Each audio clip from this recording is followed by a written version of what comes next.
We know the Romans and we know of their iconic architecture, such as this lovely building here, the Pantheon. But do you know its story? Well, you see, the Romans loved going on the rob. Absolutely nothing was safe from them, and if they could have, they probably would have uplifted the buildings and taken them with them. But you know, that wasn't happening, so they did the next best thing and took inspiration. And this was from the likes of the Etruscans, and when they developed their own go outdoors and got over the mountains, they then took inspiration from the Greek architecture. So obviously over time, the Romans' temples and buildings had crossover events, and they'd mix a bit of Greek architecture with the Etruscans, and voila. However, even though their architecture was heavily inspired, the genius behind the builds were their own. Yes, the Romans were giant nerds. They achieved things that even modern nerds wouldn't even attempt, and one of the best examples of this is the Pantheon. So let's take a look at it. So like I mentioned, the Romans are absolute geniuses. They'd found a way to battle the elements with their builds, and this was because the Romans tend to use concrete, but over time water tends to do a number on concrete, so the Romans had to use their own little brains and figure a way around this, and this was by using volcanic ash as the binding agent in concrete. Now this was because when volcanic ash comes in contact with salt water, it crystallizes and it makes a petrified bit of body armor for the concrete. It's very simple but so effective. So in the years between 30 BC and 14 AD, Agrippa ordered a temple to be built. It was a typical temple, and what's one element that devastates buildings? Fire. Basically became a fancy Yankee candle and burned down. So our kid Emperor Dom restored it, but as you know, one fire isn't enough. So in 110 CE, lightning struck him, burnt to a crisp and wasn't salvageable at all. So Emperor Hadrian thought, right, here time's the charm, and he would be right. In around 120 to 125 CE, he ordered the construction of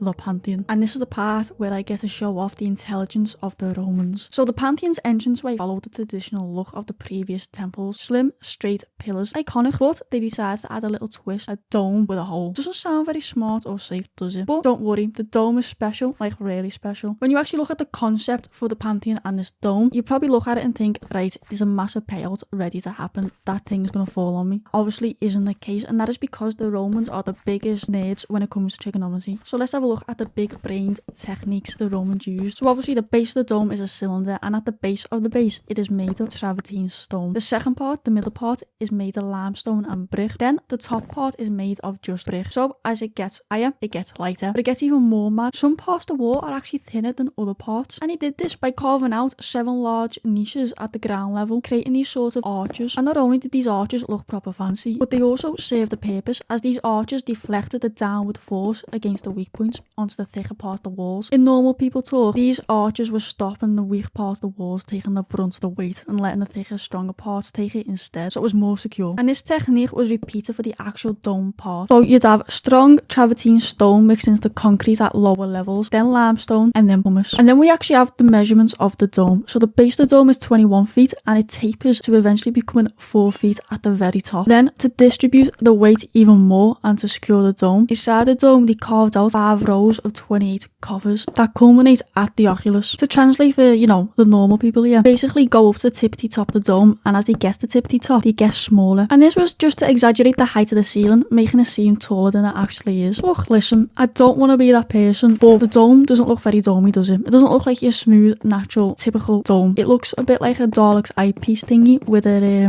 boob. I bet you those ancient Roman soothsayers would never have predicted that their greatest invention would have been compared to a Dalek and a boob. But it's not surprising considering the state of the internet nowadays. So, but let's move on. Now, the reason behind this booby Dalek look is that domes are annoying. They really are. They don't just have downward force. Now, they also push outwards. It's physics, innit? Probably.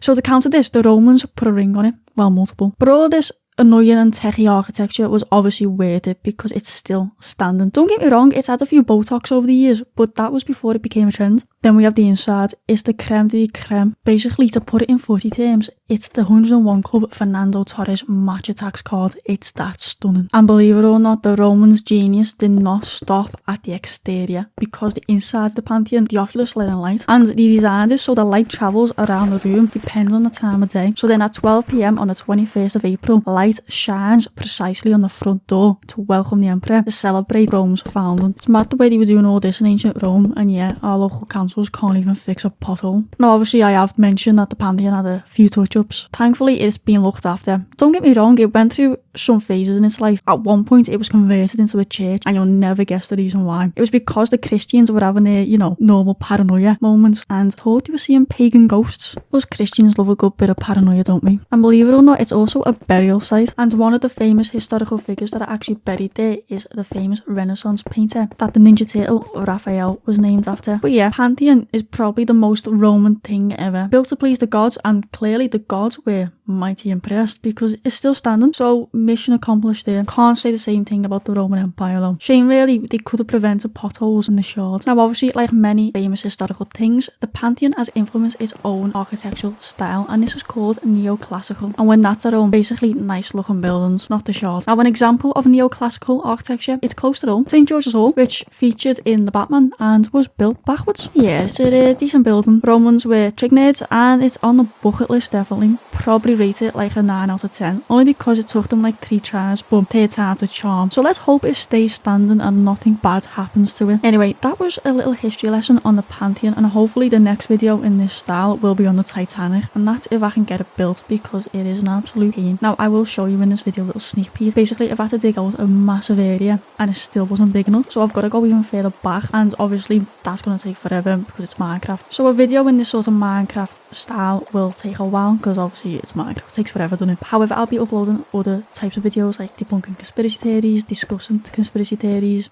as well as like a few short fun fact style stuff, you know what I mean? But yeah, thanks for watching, and see you later.